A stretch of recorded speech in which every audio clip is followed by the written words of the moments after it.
Assalamualaikum warahmatullahi wabarakatuh. Apa kabar semuanya? Semoga dalam keadaan yang baik dan sehat. Di video kali ini kita akan belajar tentang mesin pembayaran tunai dan non-tunai. Ada beberapa topik yang akan kita bahas dalam video ini.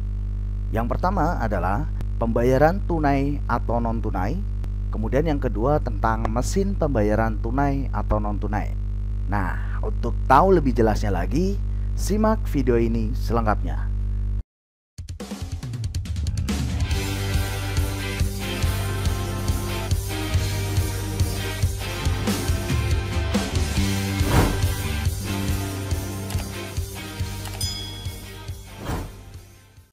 Nah, baik, yang pertama adalah pembayaran tunai atau non-tunai. Pembayaran tunai atau yang biasa disebut dengan pembayaran cash merupakan pembayaran atas harga barang atau jasa secara tunai, di mana pihak pembeli menyerahkan uang sebagai bukti pembayaran sebesar harga barang yang dibeli bersamaan dengan surat pesanan. Pembayaran tunai ini biasanya dilakukan dengan menggunakan uang tunai, dengan instrumennya adalah uang kartal yang terdiri dari uang kertas dan uang logam. Contoh pembayaran tunai adalah saat kita membeli barang di pasar atau swalayan. Kita langsung membayar barang yang kita beli ke kasir atau ke pedagang langsung dengan menggunakan uang tunai. Nah, sedangkan pembayaran non-tunai adalah pembayaran yang dilakukan dengan cara yang pertama, bayar di muka. Bayar di muka yaitu pembayaran harga sebelum barang itu diterima atau sebelum barang itu ada. Contohnya adalah Dewi membuat gaun untuk acara keluarga di salah satu penjahit di kota Jakarta. Dewi lalu membayar jasa jahit sebelum gaun yang dipesannya selesai dikerjakan. Jadi pembayaran atas gaun tersebut dilakukan di depan sebelum gaun itu jadi atau diterima. Nah, kemudian yang kedua adalah bayar di belakang. Pembayaran di belakang adalah pembayaran yang dilakukan dalam jangka waktu tertentu setelah barang itu diterima. Contohnya adalah Pak Amin membeli sepeda motor secara kredit. Sepeda motor dapat diterima saat melakukan kesepakatan, namun untuk pembayarannya akan diangsur sesuai dengan kesepakatan yang telah dibuat. Katakanlah 24 bulan atau 24 kali. Kemudian yang ketiga adalah cash on delivery atau COD. COD adalah pembayaran yang dilakukan pada saat barang diserahkan pada pembeli atau pada waktu dokumen itu tiba. Contohnya yaitu Tina membeli baju batik di salah satu toko online. Berhubung jarak antara Tina dengan penjual baju tersebut tidak terlalu jauh, maka mereka memutuskan untuk bertemu di suatu tempat untuk bertransaksi. Tina membayar baju batik tersebut saat barang diserahkan dari pembeli.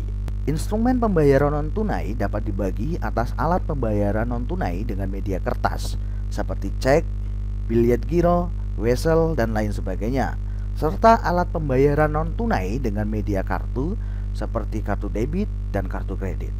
Kemudian selanjutnya adalah apa saja media yang dapat digunakan sebagai alat pembayaran. Nah, ada beberapa media yang dapat digunakan sebagai alat pembayaran.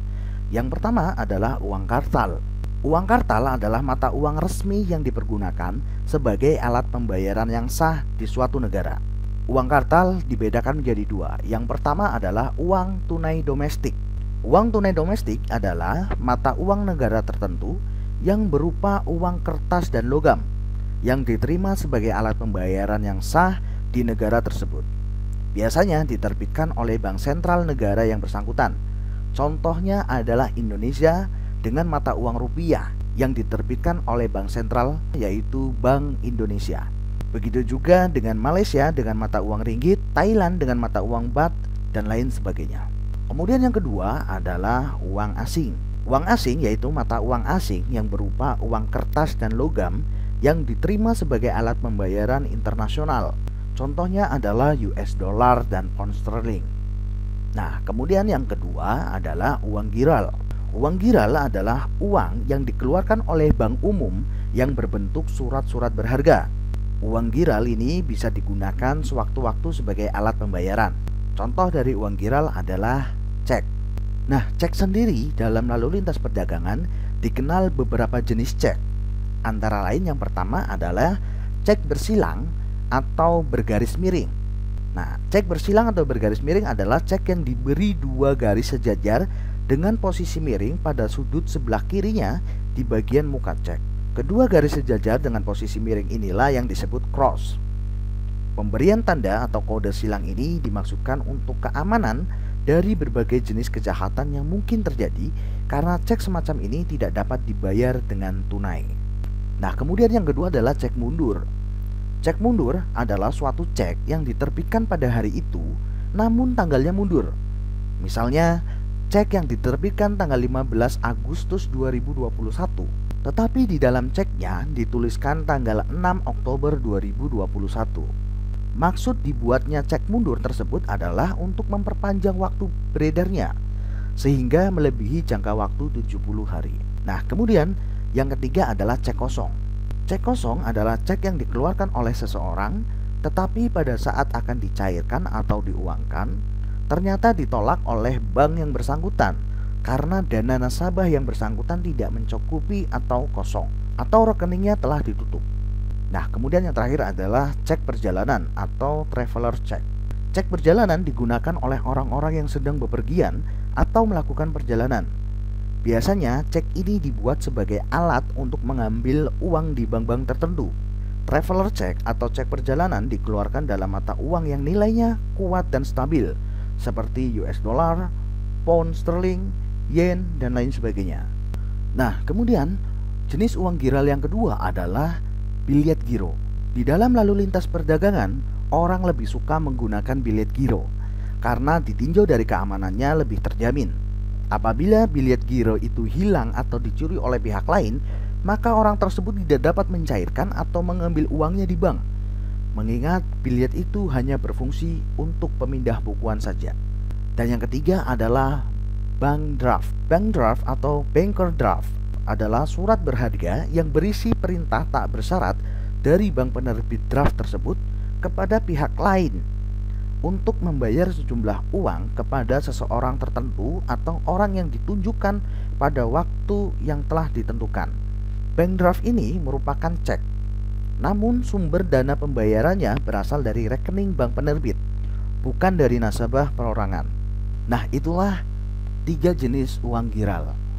Kemudian selanjutnya adalah jenis media pembayaran yang ketiga, yaitu instrumen pembayaran khusus. Instrumen pembayaran khusus atau media pembayaran khusus meliputi yang pertama adalah credit card atau kartu kredit. Kemudian yang kedua adalah debit card atau kartu debit. Dan yang ketiga adalah kartu beban atau charge card. Dan yang keempat adalah payment voucher atau voucher pembayaran. Ini adalah contoh bentuk dari credit card, debit card, charge card, dan payment voucher. Nah, selanjutnya, apa saja mesin pembayaran tunai dan non-tunai itu? Mesin pembayaran tunai dan non-tunai sebenarnya sudah kalian pelajari di video sebelumnya, yaitu terkait dengan cash register. Di video ini, kita akan menjelaskan bagian-bagian dari mesin cash register ini. Bagian yang pertama adalah tampilan depan, yang terdiri dari operator display, ya. Kemudian ada customer display atau monitor konsumen, ya, dan yang ketiga adalah keyboard. Keyboard itu sendiri terdiri dari tombol departemen di sebelah kanan dan tombol operasi ada di sebelah kiri. Kemudian yang kedua adalah bagian printer, di mana di dalamnya ada pita dan roll kertas. Ini adalah kertas struk yang keluar ketika transaksi telah diproses. Nah, kemudian yang ketiga adalah bagian laci atau drawer yang digunakan untuk menyimpan uang. Nah, kemudian jenis mesin yang kedua adalah post register atau point of sales, sering dikenal dengan sebutan mesin pos. Jenis mesin ini banyak digunakan di toko swalayan besar seperti hypermarket. Penggunaan mesin cash register ini jauh lebih mudah karena hanya tinggal menyorot scanner ke arah barcode barang yang terdapat pada kemasan. Otomatis pada mesin register akan muncul kode, nama barang, dan harganya. Ada beberapa komponen-komponen yang terdapat di dalam mesin pos ini. Komponen hardware yang terdiri atas bagian CPU, monitor LCD, mini printer, mouse, keyboard, barcode scanner, dan cash drawer. Kemudian ada juga bagian software, yaitu aplikasi point of sales-nya itu sendiri. Nah, kemudian mesin yang ketiga adalah mesin non-tunai. Pada saat sekarang ini, transaksi pembayaran dapat dilakukan secara non-tunai, yaitu menggunakan kartu kredit. Kartu kredit adalah kartu yang dananya berasal dari pinjaman bank, dan pengguna kartu harus membayar dana yang digunakannya kepada bank. Kemudian yang kedua adalah debit card atau kartu debit. Kartu debit adalah kartu yang dananya berasal dari pemilik kartu itu sendiri, berupa simpanan di bank atau tabungan. Untuk mengambilnya bisa menggunakan mesin ATM atau automatic teller machine. Dalam bahasa Indonesia sering disebut sebagai anjungan tunai mandiri. Nah, kemudian untuk toko yang menyediakan fasilitas pembayaran dengan kartu kredit maupun debit, maka di tempat pembayarannya atau di kasirnya akan disediakan alat atau mesin yang digunakan untuk mendebit saldo simpanan di bank yang bekerja secara otomatis atau online. Nama alatnya adalah mesin edisi. Mesin edisi atau electronic data capture adalah sebuah alat penerima pembayaran yang dapat menghubungkan antar rekening bank.